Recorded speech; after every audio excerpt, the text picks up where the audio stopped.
Well, that was short-lived. This is probably going to be hard to see on film, but this whole long end right here is crooked, so back to the store it goes. It's damaged and I had to return it, but I had already gotten these shelf liners, so I decided to go ahead and keep these.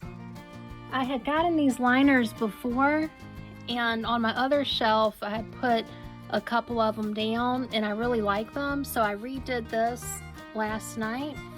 I took all of these cans off, I put the liner down, and I reorganized everything for the tomato products and the chicken products. And then on the fruit shelf here, I did the same thing. The only difference is I made little labels for applesauce, mixed fruit, mandarin oranges.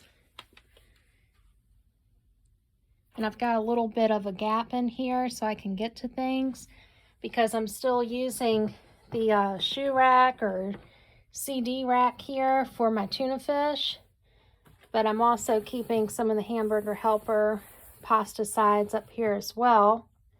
Into the kitchen, I've got the top shelf here has a liner on it, so does the second shelf, the third shelf. But down here, I'm still using cardboard, so I'm going to take all of these products off and put the liner down and reorganize it. It's a little bit of a job. I don't really want to move them all, but I'm going to, just so that I can make things a little bit more neat and tidy. Things first, floor pillow. I organize this stuff. I always feel like when I pull containers down, I've got so much dust. Do you have a dust problem in your prepper pantry? I feel like I do, because I don't have any cabinets, so all of the shelving is completely open. Almost done. Whew, finally. But that's clear. I'm going to add the shelf liner.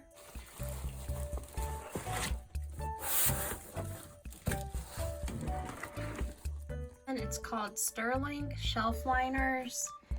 And I wanted to get the clear ones, but this is called a graphite color. It's like a real smoky gray, and it was a couple dollars cheaper, so I just went with the cheaper price. Edges are sharp, so if you have little kids or if you have fragile skin, just be careful you don't cut yourself on this.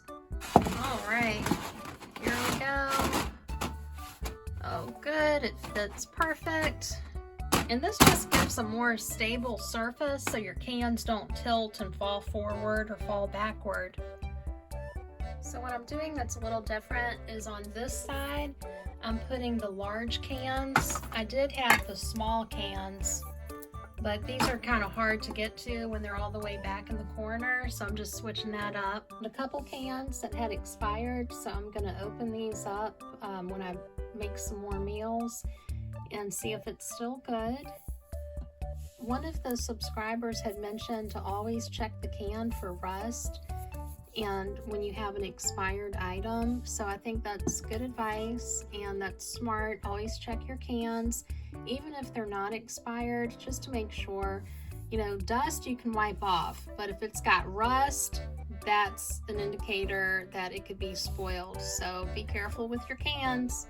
And here's the after. So we've got some room on this end here, but the cans, they go back 3 to 4 deep and they go too high.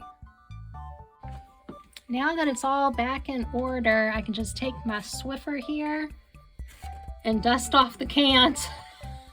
Maybe I'm a little unusual, you know, because I'm Swiffering my canned goods, but it just makes me feel better. I like things neat and tidy the best it can be.